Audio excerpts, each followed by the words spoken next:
সংস্কার না থাকলে কোনো বাচ্চা মানুষ হয় না। আপনার যতই টাকা থাকুক, পয়সা থাকুক, ধন সম্পত্তি, গাড়ি যাই থাকুক না কেন, সন্তানকে সঠিক সংস্কার দিতে হবে।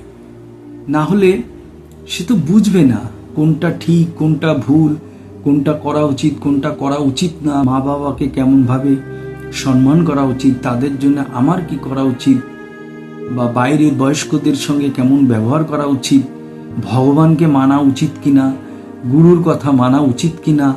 তো এই যে ভালো মন্দ বোঝার যে ক্ষমতা, এটি একমাত্র শিক্ষা আর শ্রীগুরুর আশ্রয়ে পাওয়া যেতে পারে, এছাড়া আর কোথাও পাবেন না। আজকাল তো শিক্ষা ব্যবস্থাকে একদম পরিপাটি করে, সুন্দর করে, বান্ডিল করে উপরে তুলে দেওয়া হয়েছে, যাতে মানুষ কিছু শিখতে না পারে। আসলে শিক্ষা মানুষকে আলো দেখায়। তো কোনো মানুষের মধ্যে যদি শিক্ষা না থাকে, তাহলে সে তো বুঝবে না কোনটা ঠিক, কোনটা ভুল। তো আজকাল কি হচ্ছে, বেশ কিছু মানুষ আছেন যারা অনেক দায়িত্বপ্রাপ্ত, তাদের কথা মানুষ শোনে। তারা কি করছেন, এক শ্রেণীর মানুষকে সর্বদাই নেশায় ডুবিয়ে রাখছেন, অন্য কোনো কাজে ব্যস্ত করে রাখছেন।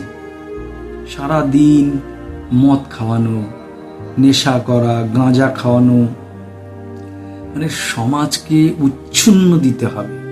আর ওই যে ক্ষমতাবান মানুষটি, সে সকলের মাথায় কাঁঠাল ভেঙে তিনি ঠিক থাকবেন।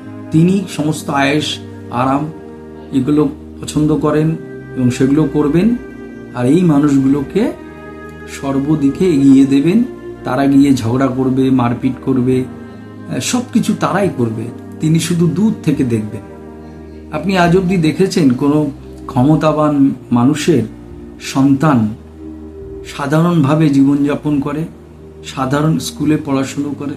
তাদের সন্তানকে তারা বিদেশে পাঠিয়ে দেন। আর যারা গরিব মানুষ, তারা তাদের সন্তানকে গ্রামের স্কুলে পড়ান, শহরের স্কুলে পড়ান, তাও ঠিকমতো পড়াতে পারেন না, টিচার দিতে পারেন না। তো সেই জন্যে প্রত্যেককে বলছি, সমাজের প্রত্যেকটা মানুষকে বলছি, আপনারা নিজেদেরকে বোঝার চেষ্টা করুন, সমাজটাকে বোঝার চেষ্টা করুন। সমাজ ধ্বংসের পথে। আর এক শ্রেণীর মানুষ এটাকে নিয়ে মজা করছে। আর সত্যিকারের যারা শিক্ষিত, ভদ্র, সমাজের উপকার করতে চান, তারা তো কিছু করতে পারছেন না। তারা কিছু করতে গেলেই তাদেরকে আক্রমণ করা হচ্ছে, তাদেরকে অত্যাচার করা হচ্ছে। তাই জন্য তারা সরে গেছে, তারা নিজেদেরকে গুটিয়ে নিয়েছেন সেই কচ্ছপের মতো। কচ্ছপ যেমন নিজের মুখটাকে ভেতরে ঢুকিয়ে নেয়, তো এই শিক্ষিত সমাজের উপকারী মানুষগুলো নিজেদেরকে গুটিয়ে কচ্ছপের মতো ভেতরে রেখে দিয়েছে। তারা শুধু দেখছেন। আর এক শ্রেণীর মানুষ,